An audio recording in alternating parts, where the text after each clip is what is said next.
At the beginning of Wings of Fire, we were given a simple question.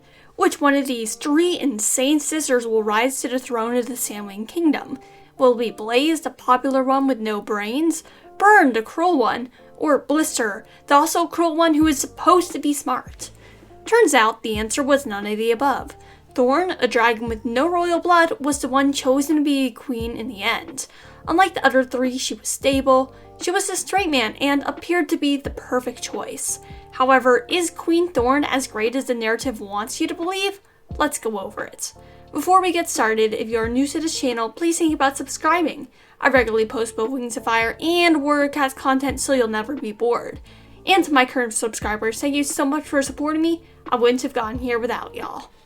One of the largest pieces of evidence of her being a great queen comes from before she was even queen.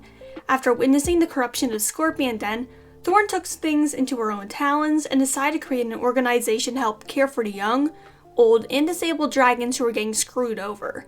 Part of the reason was, of course, out of selfish desire. She felt like if she became an authority figure or well-known, she would be able to find her lost egg better. However, one can surely see that her actions went above and beyond that.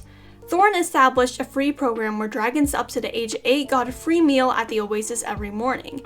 This program was once again free, and despite Dragon's suspicions, was not meant to turn dragonettes into child soldiers under Thorn's command, unlike what everyone else in the war did. Burn had child soldiers who were the Mudwings newly hatched. Blaze had child soldiers because, Icicle and the Ice Wings, and the Sea Wings, I'm not sure actually on them, but it's Blister. Who knows? The Outclaws also provide the service of firefighting. In older times in our world, it was common that firefighting was a paid labor. Firefighting was also linked to organized crime. It's a very interesting subject which I don't have time for, or crime for. All that to say, the Outclaws do it for free.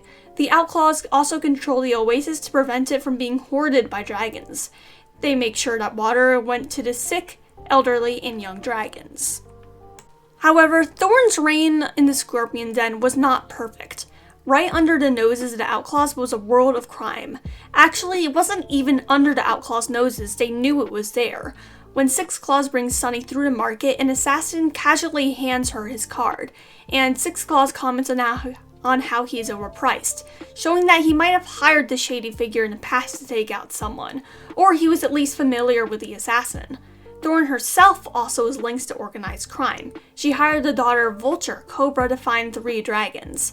Cobra is an assassin, so Thorn was inadvertently supporting her actions and assassinating people by paying for her services, even if it wasn't to kill anyone that time. By paying Cobra, she was also paying the crime family which Cobra belonged to. While we don't know the exact scope of Vulture's crime family, it is likely they at least span the Sandwing Kingdom, which is a vast distance. They are also incredibly rich as they live in a gilded compound and are very powerful, as they believe themselves to be worthy of marrying princes. Thorn allows his crime family to still exist in the Scorpion Den when she is in the Outclaws.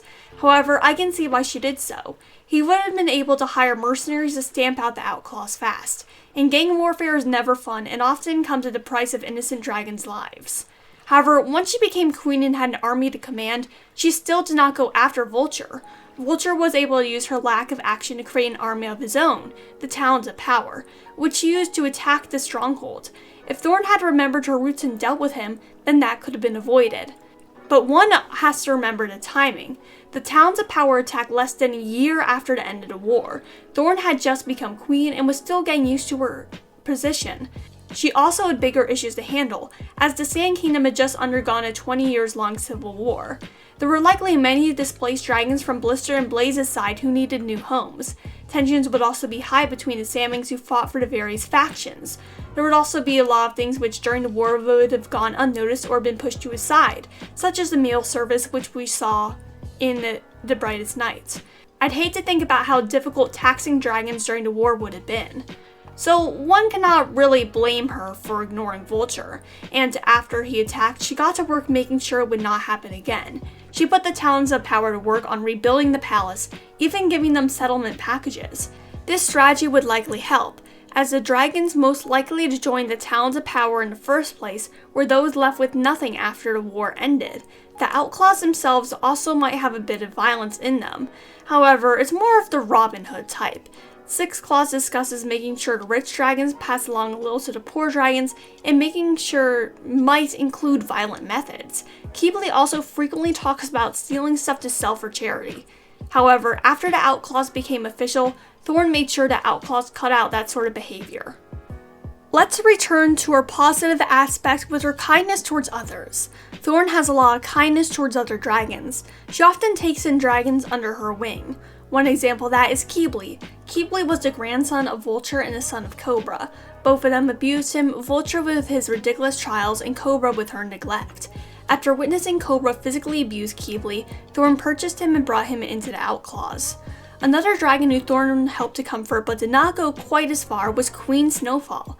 After noticing how overwhelmed the young queen was, she gave her some advice. When Queen Snowfall was suffering from her visions, Thorn shared some tips that she had for dealing with migraines, something that she suffered from herself. After learning there was a dragon in the dungeon for over 20 years, Thorn expressed sympathy for her, telling Smolder he would likely behave the same way after 20 years in the dark. Thorn wants to release Prickle, however she also recognizes that Prickle is a danger to herself and others, but instead of leaving her in the dark, she promises instead to get her out, now that she knows Prickle is there. One can only assume that she did so post-Darkness of Dragons. Back to the problems with Thorn. The largest problem that people seem to have with Thorn is that she has violent outbursts. The prime example of that was her killing Prey Hunter for practically no reason. He told her the news, she didn't like what she heard, and to reference a classic phrase, she shot the messenger. She didn't seem at all fazed by killing him as well, acting as though it was something that she couldn't control doing. A reason why people take so much issue with this is because Prey Hunter was portrayed as a sympathetic character, despite him kidnapping Sunny. He was practically dragged along for a ride by Fierce Teeth and Strongwings. He was also humanized as he held on to Sunny and asked her not to leave, showing that he had a decent amount of depth and perhaps someone he could have lived for and some kindness in his heart. However, he ended up dying. Thorn randomly killing a dragon is just a one-time occurrence. Post this incident, Thorn has never had a violent reaction towards another dragon, though she has threatened many, like Adax, with a violent death.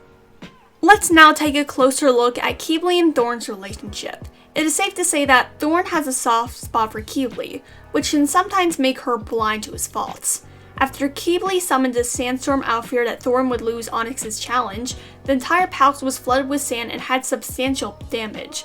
However, Thorn did not make Keebly clean it up or request that he help do it later. She instead gave him a slap on the wrist. Keebly himself made the choice to come back and repair the palace.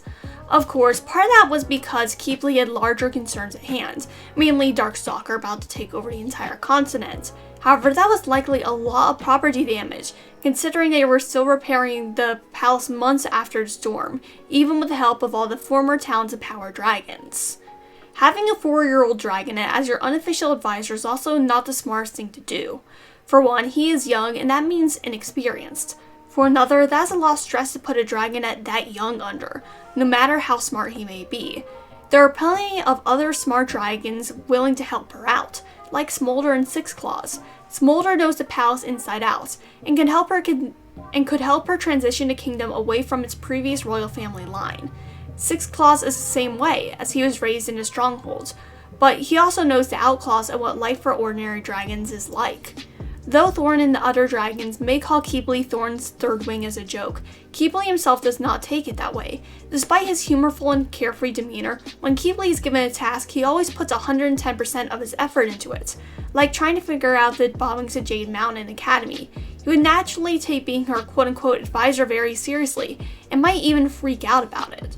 This is partially because of the way Keebly was raised. He was devalued as a dragonette and meant to feel useless. He was quite literally sold to another dragon for pretty much pennies. Because of that, he feels as though he needs to prove he is useful, and Thorn treating him like an advisor only feeds into that. But I digress, this isn't a Keebly analysis video, this is an analysis video for Queen Thorn. So, is Thorn a terrible queen? No, I don't think so. When she was in the Scorpion Den, she managed to greatly improve quality of life for all the dragons living there, and I know she will take that to how she treats the kingdom and treats its citizens. Her violent outburst was just one time, but I do believe that she is a lot less put together than the fandom makes her out to be. But she isn't the monster that others depict her as. What do you think about Thorn? Comment down below. If you like this video, feel free to subscribe. I make Wings of Fire and Warrior Cats videos pretty often, and your support means a lot to me.